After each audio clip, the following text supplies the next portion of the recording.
I don't want to fall back into pain and living in, mental or physical pain. It's just not worth it. Drina, how did you find carnivore? Hi, Dave. Thank you for having me on your show.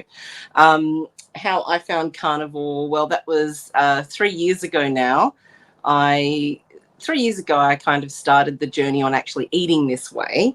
And just so you know, I've got a little restless meso cat. He always wants to be part of the action. So he's saying hello to everyone now. I'm going to put him on the ground, but he might come back.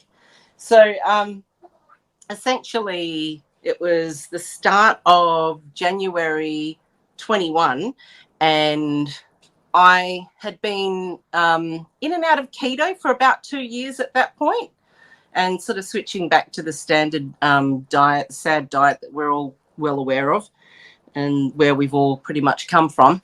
And I had been like a fan of Thomas DeLua. I'm sure you've heard of him, the keto guy. And there's a few of them. There's Dr. Eric Berg, I think, and I still enjoy watching some of his videos for some of the interesting facts on vitamins and bits and pieces that I pick up from him. So that's pretty cool. But I had been, sort of made aware of this carnivore way of eating when Steak and Butter Girl, I think, popped up into my feed. So it must have been early 21. And one of the first things I thought was, that's crazy. How do people just eat meat? Like, no vegetables, just meat. That's mad. And actually, if you know me, coming from me, that's even a mad thought to think, because I've been obsessed with meat since I was little. My mum stopped breastfeeding me when I was about 6 months old, and I was kind of like this. I'd see the adults with their food and I was like, this little baby with big eyes, like, what have you got there? I want to eat what you're eating. And so I've been like a meat lover, always eaten meat. So I've been very blessed that growing up in the Croatian family that I've grown up in, being very meat-based, fat-based, I was never scared to eat gristle, fat, meat. I mostly grew up eating lamb, beef, chicken, pork. We grew our own vegetables as well in the 80s. So, like we ate pretty well. Like, if we're looking at standard diet, I think we were eating a more cleaner version of a standard diet, albeit, the wheats and the legumes and the things that can be highly irritant and inflammatory. And so when I go back now to my childhood and look back at how those sorts of things were affecting me, I often, I've always lived with IBS symptoms, and like from a young age as well. And so, I think of me when I was like 5, 6, 7, 8 years old. My mum used to make this Croatian dish. It's kind of like, I guess, like a stew or a gruel. It's called gra. And it's basically pork, beans, and potato, like totally delicious. But I can guarantee every time I look back on that, I'd be doubled over in pain with my gut, just like my lower bowel just crunching in pain. And I was known in the family to be the one with like gut problems and always having to go to the toilet, and diarrhea was like something that I just kind of lived with all my young life. So it was sometimes embarrassing and problematic, and having to delay getting out to places or getting places on time just because of this horrible gut issue that I didn't even know what it was, and I don't think my parents did either really back then. And so yeah, like, as I grew, I mean, I'll backtrack again a bit more actually. Like I grew up in quite a dysfunctional family, and there's, I think, a lot of mental health issues on both sides of the family, and a lot of traumas, and like, anyone who understands the term intergenerational traumas and stuff like that I think that was quite prevalent there too. Um, and I remember the first time I had ideation, I think I was about 5 or 6 years old. And I just remember looking at myself in the mirror and being like, maybe you should just die. Maybe if you weren't alive, things would be better, you know. And I don't even know why I was thinking like that, but it was just something that was so overwhelmingly there that I never felt like I was good enough. I never felt like I was truly loved or accepted. And it absolutely did not help that my parents didn't really teach me English fluently. So I went to kindergarten, as we did back then in the 80s in Australia, the year that I was turning 5, and then started year 1 the year I was turning 6. And I remember on the first day of kindergarten, I'm speaking Croatian to these people, and I'm like, I don't understand what you're saying. I don't know what's going on. So I was set up with like these crazy learning difficulties because I didn't speak English fluently, and I don't think I think I caught on pretty quickly. I think by the by the time that kindergarten was over, I understood English. And like, I grew up watching Sesame Street and Play School, all these sorts of shows. And so, yeah, then we fast forward to the teenage years, and my parents separated and everything by the time I was 14. And then I had my son when I was very young. I was like 3 weeks off my 17th birthday. So he's just turned 31, and I just turned 48 a couple of weeks ago. Um, and I really did suffer as a young mother with a lot of anxiety and depression and postpartum depression and all of that. That was definitely part of something I went through. When I was growing up, there was a lot of abuse, and I'm not going to get into any of those details because we don't need to go there. But like, it sort of sets up that premise. Okay, already suffering with gut issues from a very young age, mental health issues from a very young age, which were exacerbated by traumas and quite severe traumas from a young age. And so I think what it did to my adrenal system was probably the thing that I'm probably trying to recover from a lot right now as well. And I don't know that, like, I'm still kind of trying to learn and understand, what maybe functional medicine doctor I need to go to next, just to get different tests and things. Because even though I've got a carnivore doctor here in Perth, who is Sanjeev Balakrishnan, he's quite lovely and really good to talk to, but he's not a functional medicine doctor, and I can't quite afford to hook up with Dr. Anthony Chafee. He's a bit out of my price range, but I do know another good local doctor. She's a mother of 5, so I'm thinking about seeing her because she's really good and she understands thyroid, and I think she might know which tests maybe to look at next for my body specifically, rather than just your average run-of-the-mill tests. Um, However, I also do see a chiropractor fortnightly, and she's also a hormone expert, and she's kind of touted as like the best chiropractor in all of Australia. So I go and do my fortnightly adjustments with her. And yeah, so I'm perimenopausal. I'm 48 years old, and I am really trying, like, my reason to go to Carnivore was actually because of the mental health and the gut health issues that I was having. Back in 2011, I'd had a scan done later in the year, and it confirmed that I have fatty liver and also, what is it? Diverticulitis, well, diverticulosis, which is diverticular disease. And then when you've got a flare up and the inflammation, of course, it becomes the itis, because that's what inflammation is. So we don't like those. They are unbelievably painful. And I have had kidney stones in the past in my left kidney, and I no longer get them. And I'm pretty sure it was all that spinach and almonds that I was eating, which are wonderfully high in oxalates, as we know. And,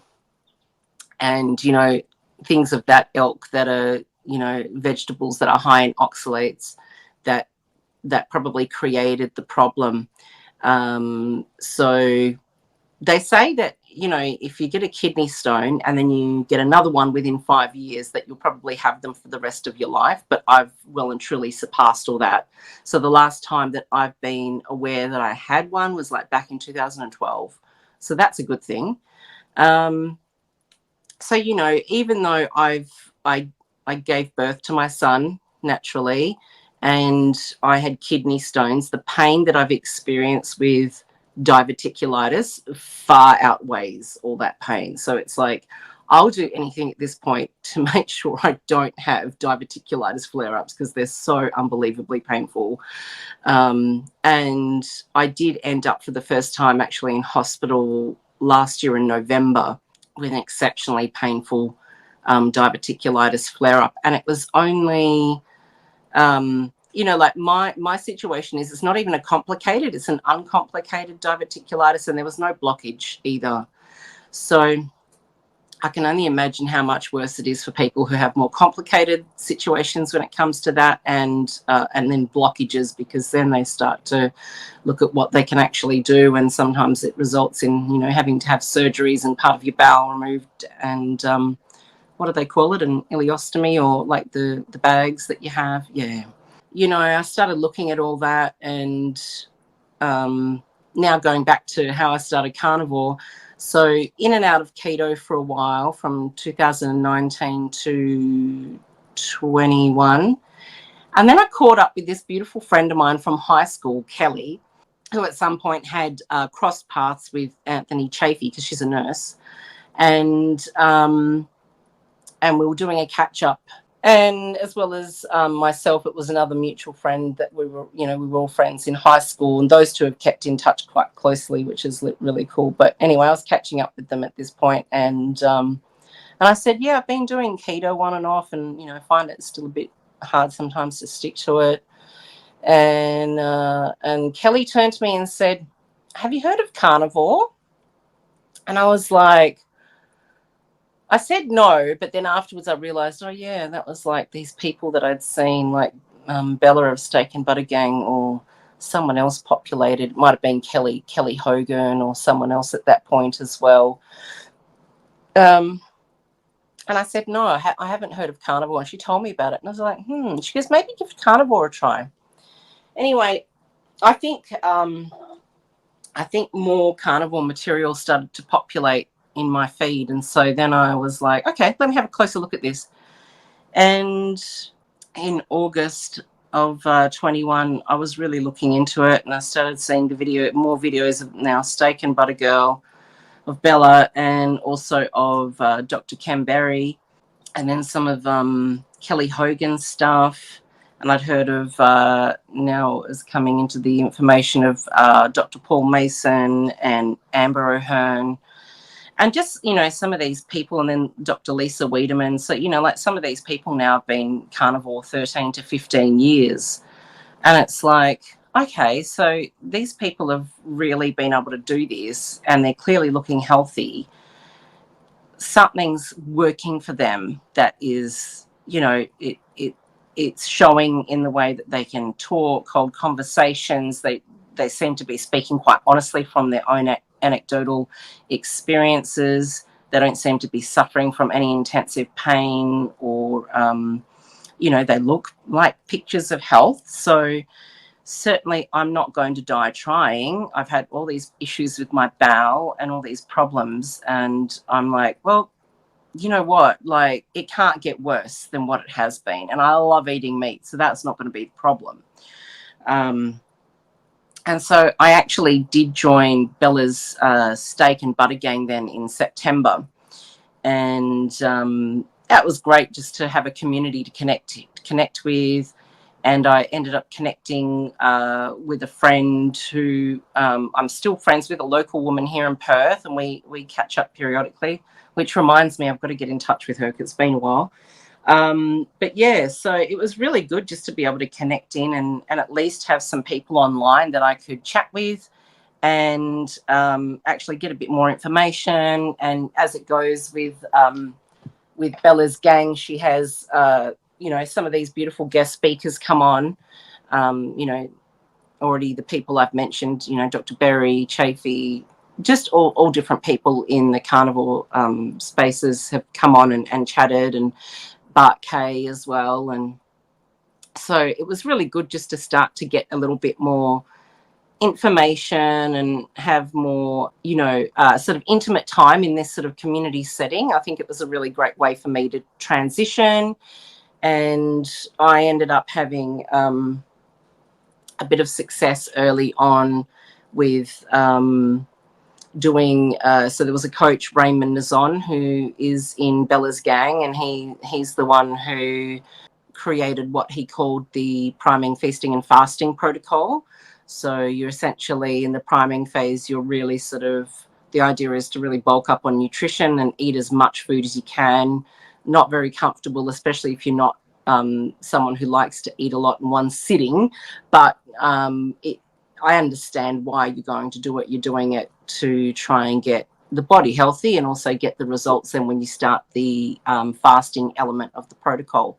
Now, for me personally, I don't actually find it comfortable to eat as much going carnivore. When I was eating carbohydrates, I could just eat and eat and eat, and it's just like there's no off button, you know. And any of you out there who understand how how addictive sugars and carbs are, and a lot of us understand this,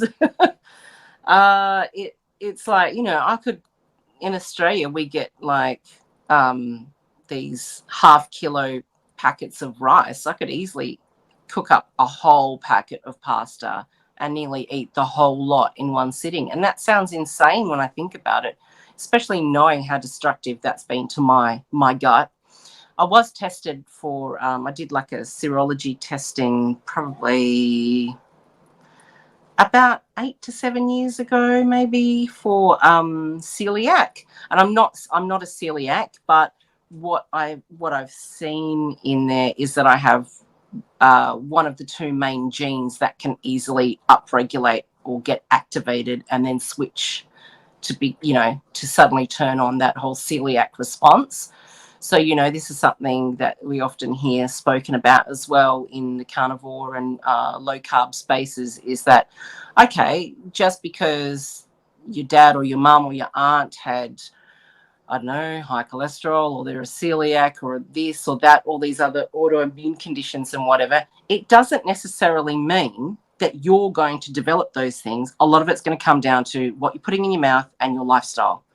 So yeah, if you're choosing to smoke and you know that people in your family have had cancer, then yeah, you're probably putting yourself at a higher risk of developing the cancer. But if you're choosing to eat healthier and have, you know, just a more balanced low carb diet, for instance, or a carnivore or ketovore diet, and not do the smoking and you know, get to bed on time and lower your stress levels, um, this plays a huge part in how things are going to track for you, right? So it's never, I don't think things are all that linear and straightforward as what we once believed. And I think even when we're looking at something like, you know, we understand now that there's a big connection with the micro biome and your gut and mental health. And but even with that, we're only just scratching the surfaces. So, you know, people can say that they're an expert, or, you know, doctors out there can come across quite knowledgeable in all that. But, you know, there's a lot of doctors that will tell you, actually, we're only just starting to understand the nuances of all that.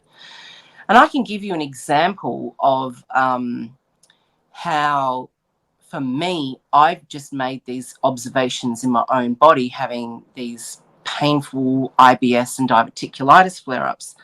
This is how intelligent our GI tract is, right? I'll be sitting there, haven't even eaten yet, had some water maybe, and then I'm about to make the wrong choice and I reach for something I shouldn't eat. And I start eating a mouthful of, I don't know, let's just say bread. Probably not bread, but let's just say I've started to eat some beans or bread or something, and my gut hasn't been, and I can feel my gut's already started to change lately. It's so weird, Dave, when I tell you, like, in my lower bowel, it will just start going like this. I can feel it spasmodic. I'm putting something here in my mouth and I'm feeling this crunching in the lower part of my bowel. Like, it's really weird. Like, to me, that screams of intelligence. It's like, how does it know? It's not even passed through I haven't even swallowed that for it to go into my stomach yet. And I'm getting this crunching, crunching, crunching. And it's like, that's a really And I've noticed that a few times. And it's funny, all these years I've never noticed that. And then I noticed it like in this last year. Now, that comes to the other thing. I've not been like one of these stellar carnivores. And I know for me, it would be really beneficial just to stick to carnivore really strictly. And that's definitely the aim. But if I'm being 100% honest and transparent, which I am because I don't ever see the point in lying, for me, it's been a real journey. And this year I've done so much better than I have done in the past years. So even though I do stick to eating carnivore most of the times, I do occasionally fall off the wagon, but I'm very quick to jump back on. What I'm doing these days is I'm just being very careful not to eat any wheat. I don't want to be eating wheat and legumes because they tend to really aggravate my gut. And something like rice, I can eat a little bit of rice. It doesn't, from what I feel and sense with my gut and my bowel, it doesn't tend to set off any major obvious inflammation or pain, but my lethargy and lack of energy comes right back. So it's like, it's that same old adage about the whole, just eating the carbs and how then you have that lack of energy and, that kind of a thing that sort of stems up again. So, like for instance, last night, Matt was going on and on. Matt's my partner. He does not eat the way that I eat. And in my opinion, he eats too many sugars and carbs. And I mean, I'm having a giggle and a laugh, and I'm not having a go at him, but he does suffer with, it's not been labelled, but honestly, it's probably chronic fatigue. He's 9 years younger than me. And he's been living with this chronic fatigue like symptoms from when he was about 24. And just so you understand, like, he used to have a very ripped, streamlined body, and it's very sad at the time that kicked in for him because he was about to become a black belt in Kung Fu and his Sifu. So his teacher was really upset with him because he wasn't as explosive in his movements. So it's like the chronic fatigue had set in, and then he just he had glandular fever prior to that. And even though his doctor knew that, I don't know, some doctors don't like this label of chronic fatigue. So even though they've tested for all sorts of things and everything comes out fine, it's like they're just like, oh, you're fine. And he's like, well, I'm clearly not, because I'm constantly tired, like constantly just fatigued and don't have any energy. So, and it's sad because I just think, a man who's in his 20s and 30s should be in the prime of his life. So I kind of wish for him that he would just give up, more of the sugars and the carbs so that he can possibly feel more energy and start to feel better. Because I think he would notice a difference. But I understand, because it's also very hard to give those things up. So back to last night, we're sitting there and he had some sake. We love Japanese food and culture, and we've traveled to Japan. We love it. I've said to him, please get a job there. He's an engineer. I'm like, we'll move. You can do your engineering job and I'll open a cat cafe. I'd be great at that. Anyway, and he had some sake, and he'd been going on about this sake, and he was finishing it, and he goes, you'd really like it. I know you'd really like it. And I'm like, all right. So I had 3 sips. So I had 3 sips of sake last night. But I mean, there were 3 big sips, and then I kind of instantly regretted it. I went, why did I do that? Because I essentially don't drink these days. And that's the first time I've taken a sip of alcohol in probably about 3 weeks. I tend not to drink alcohol because it's like, it's extra work for the liver. It's unnecessary. And I'm actually trying to get my body really healthy. So I essentially try and stick to the foods that I know work for me. So my main food that I'm eating is beef. My palate went off of lamb. I loved eating lamb. I always loved eating it, but it's just like, it's not beef. I'm like, it doesn't taste as great as beef to me. So I just stick to the beef and the eggs and the butter. And I'm generally eating grass-fed and finished. What I eat is generally Scotch fillet steak. So, for the Americans out there, it's basically without the actual bone, without the ribs. So it's a ribeye minus the bone. And I just buy a 3 to 5 kilo roll of Scotch fillet, cube roll, they call it. Yeah. So I buy that, and then I just cut it as thick as I like. And Sometimes Matt's going out fishing, so when he's going out fishing, we'll get like fresh tuna, or when the demersal season is on, he gets like snapper and what is those jewfish, and some of these really nice deeper water fish. We get those. He's also a diver, so often we've had crayfish as well. What some people know as like lobster or rock lobster. And sometimes he's gone out and got abalone. And I love uni. You know what uni is, living in Japan. Yeah, I love kina, for the New Zealanders, kina. So I've still got some in the fridge, actually. I've got to eat that last bit of it today. So I'll buy a tub of that. But, we haven't got it fresh here, because I think it's like here to actually go get it fresh.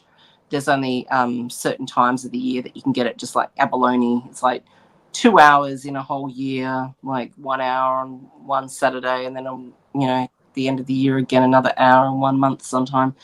Matt gets all those licenses, so he can go and pick things, but like it's only at those specific times, and he does everything right, so we're not like taking things when we shouldn't, out of season and stuff. But like, I am insulin resistant, and so I've been working at lowering my insulin resistance and increasing my insulin sensitivity. And I got a bunch of blood works done in August, just recently, for my birthday, just to see what those results are like. And so my HbA1c is at 14, and it was at 14 when tested 2 years ago as well, I think. But the 2 years prior to that, and then prior to that, were 18, so it's definitely come down. And was it my fasted? No, HbA1c was 5.7. The fasted insulin was 14. I got those numbers reversed there, but my fasted glucose was 5.1. So it's slowly coming down, and I think also because I am perimenopausal. And from what I've been gathering from when I look back, I think I've been in that sort of pre-diabetic range for probably about 6 to 7 years. So it's like the longer you are pre-diabetic or diabetic, then usually the longer it takes for it to come back down. It's not like a instant kind of a thing. So, when I look at like some of these symptoms of pre-diabetes or diabetes, you've got things like itchy skin, frequency of urination, increased thirst, needing to go to the toilet in the middle of the night, or, totally busting upon waking up in the morning. Now, when I look back at myself 6 months ago, I used to have all those symptoms, and every day I was like, oh my God, my back is so itchy. Matt, scratch my back, scratch my back. I don't have any of that now. Like, all those symptoms are gone. All those symptoms are gone.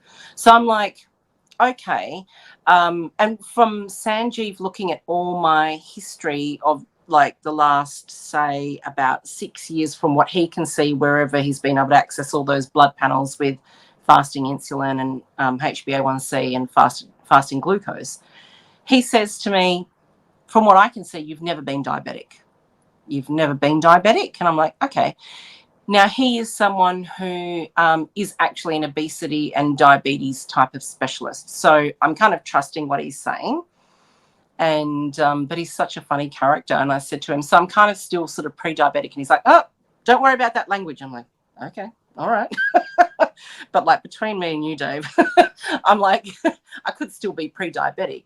But the point is I'm feeling better.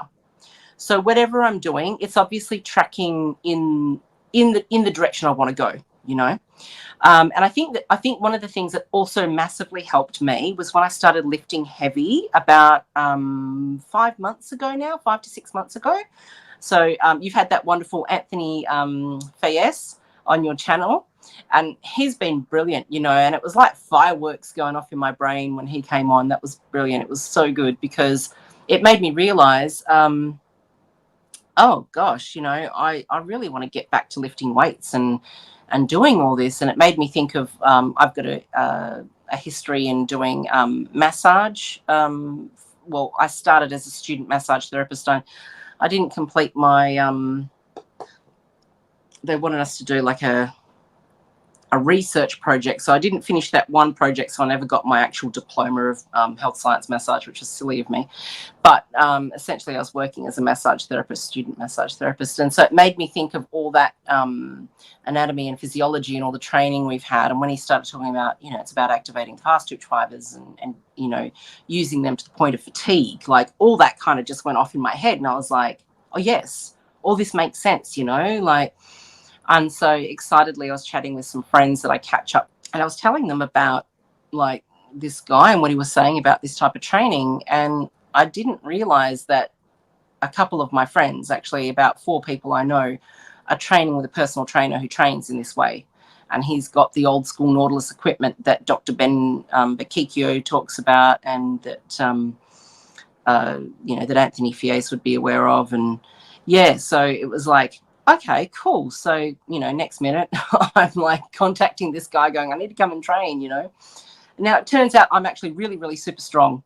And that's coming from the actual trainer. So I'm genetically at an advantage. And my starting leg press with him was like 100 kilos. And then the following week I did 118 because he said, no, that's all still too light for you. And then the following week after that, I went up to 136. And from there, I really started building. But I won't forget that time when I was leg pressing 136 kilos. And I came in, and another lady, because he just set this up in his little double carport at home. So instead of in the garage having him and his wife's cars parked, they have them out on the driveway, and then the Nautilus equipment takes up the whole garage. So that's his little at-home gym. And he said to me, oh, did you see that lady that just passed you on the way out? And he goes, she also leg pressed 136 kilos today, but it took her 5 months to get here, and you've done it in like 2 to 3 weeks, essentially. He goes, you're actually really phenomenally strong. He goes, I think you're going to be, he goes, by the end of the year, I think you're going to be breaking the 200 kilos. Well, guess what I'm leg pressing today, exactly after this interview? I'm leg pressing 200 kilos today. So, yeah, the last couple of weeks with him, I was at 197.8 kilos, and I think today we're going up to 200. So I'm the only woman he's got in all this time. I think it's been nearly 2 to 3 years that he's been training people, both men and women. But I'm the first woman to lift this heavy. There's no other woman that's lifting this heavy on his. He goes, and he eats low carb, and he goes, 90% of it is what you're eating. The other 10% is what you're doing here. That's awesome. So, with the carnivore and with the the lifting and that kind of thing, what impact has that had on the depression you'd mentioned before? Yeah, definitely, Dave. That's a really good thing to get into. So it's actually quite huge, massive impact on my mental health. Like, I just feel so much better. Just to show you, one of the last times I ate something that I really shouldn't have eaten, it was about a month ago. It was a chocolate and pistachio croissant. About 3 to 4 hours later, my mood just went spiraling downwards. I went into paranoia, severe paranoia, anxiety, total freak out, panic attack, imposter syndrome, just like that in 3 hours, just one croissant. So it shows you, like, for someone like me who's lived with this sort of mental health conditions, I was diagnosed with major depressive disorder, OCD, CPTSD, complex post-traumatic stress disorder. So they're the things that I have been given as like a diagnostic label in the past. But, definitely we see how much eating a low carb or a carnivore way definitely gives positive effects to mental health. And for me, it's like definitely the sugar and wheat, what it does to my brain. Like, I can't, like, they're two things I really do try and stay away from, because I don't want to feel like that. Not feeling like you're in control and that you're panicked and having a panic attack and that you suddenly, feeling paranoid and feeling like I'm not worthy enough again. Like all these really negative feelings, like they can just, yeah, it's horrible. No one wants to feel like that. Yeah. It's amazing to think there's so many people around the world suffering from mental health issues, and for many of those people it's just like turning a switch off, right? Just by cutting out all the poison. 100%. And I am one of these people that sometimes talks too much about carnivore. I try not to, because look, I think everyone's on their own journey, and I'm not going to tell you vegetarian and vegan doesn't work. If that's working for you and you're happy and you're comfortable and you're living your life and you're enjoying what you're doing, then that's great, But it doesn't stop me from speaking my truth, and it definitely doesn't stop me from talking about the things that I've come to see as really obvious and honest and everything. And I really wish for people that they would sort of venture a bit more outside of just taking medicine to look at healing their bodies. And I think, the biggest thing I try and tell people when I meet them now is I try not to go on like a carnivore rant, but excuse me. What I try and say is like, look at it like this. The FDA and Big Pharma, they've been in bed together for years, right? Canola oil started off as engine oil, for goodness sakes. Like, if you could do one thing for yourself with your diet, remove the processed food, remove the toxic seed oils, all those vegetable oils, remove the sugar. All right, if you're that gung-ho, maybe keep 1 or 2 pieces of your favorite fruit in there for now, but remove all the other stuff.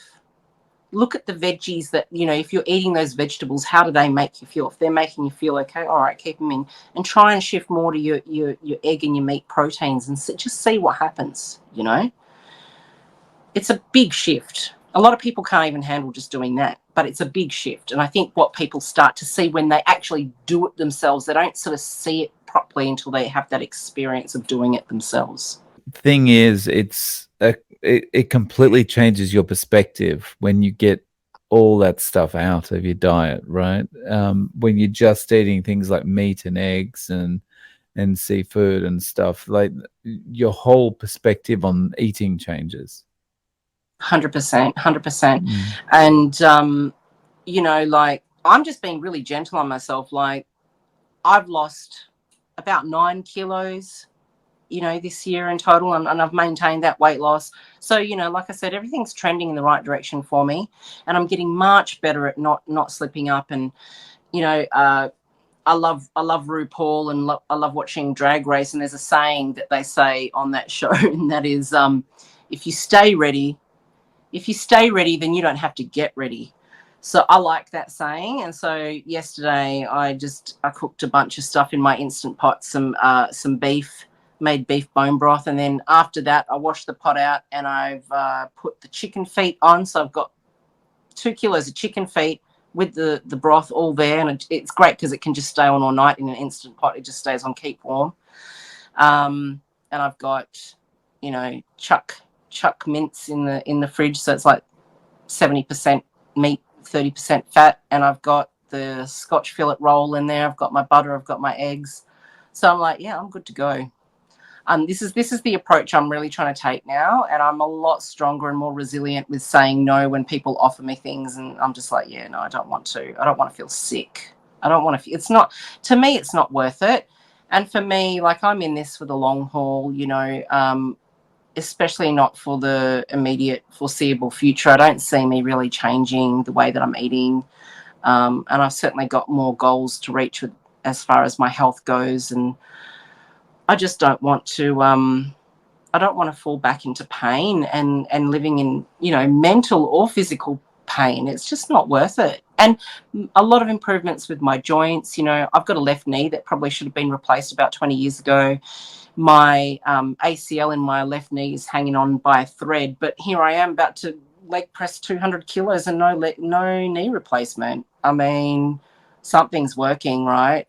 And it's not inflamed. I don't even take Panadol for it. At this stage, how do you feel about like your goals going forward? Like you're aiming for what is your main focus is to completely get rid of the diverticulosis or diverticulitis attacks and that kind of Yeah. thing? Yeah, so I don't want to be living in pain and inflammation, and I want to have really good health. I did find from that last lot of testing, because I said to Sanjeev, can you just I don't know what the tests are. Maybe I need to look a bit deeper into this now. I said to him, can you test my kidneys and liver just to see, and a thyroid panel. From everything that's come back, everything seems to be okay, but I seem to be low. I had slightly high active B12, and I had and even though, and a lot of the carnivore doctors, when they look at the B12 range, they like it to be on the higher end, and I'm kind of in the middle. And Sanjeev said, no, I want you closer to 500, not 300, even though 300 is fine. But the more concerning thing is my folate, which I believe is B9.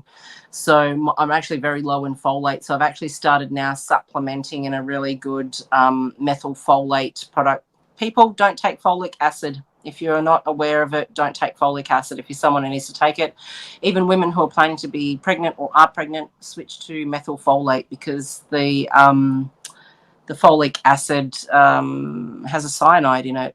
It's not the right form of folate that you want. So you want the methylfolate. So just look at, if you have to supplement, try and look at, the better options of the supplement. And especially when it comes to things like this, like I got my results emailed to me, and so I had them before I got a chance to go back and actually chat with Sanjeev. So I started doing a bit of a deep dive, and that's where I was watching like Eric Berg and some other doctors like Ken Berry and their videos on folate and B12 and liver and all that sort of stuff. So I've also started taking berberine, because even though my triglycerides are low and my LDL is high, my HDL used to be higher when I was young. Actually, used to be very high when I was younger, which made me think I used to be like a lean mass hyperresponder, and I'm not anymore. But my LDL is a bit low, so I need to increase it. So I've started taking berberine.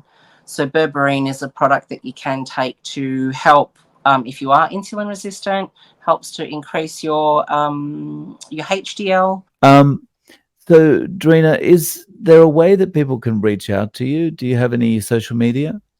Yeah, I think for me the best way to contact me is through my Instagram. So I can just type that out to you. I think we both follow each other on Instagram now anyway, but I'll just type it to you via Facebook Messenger, just so you've got it there if you want to add it to the show notes. So it's just Mystic Starfire 369. Yeah, that's my handle on Instagram. Awesome. So I'll put that in the show notes. Drina, thank you so much for coming on and sharing your story. I really appreciate your time. Yeah, no worries. I'll be in touch with you. We'll do a follow up in a few months, and I look forward to meeting you at the Carnivore Collective Live. It's going to be great. Thanks, Dave.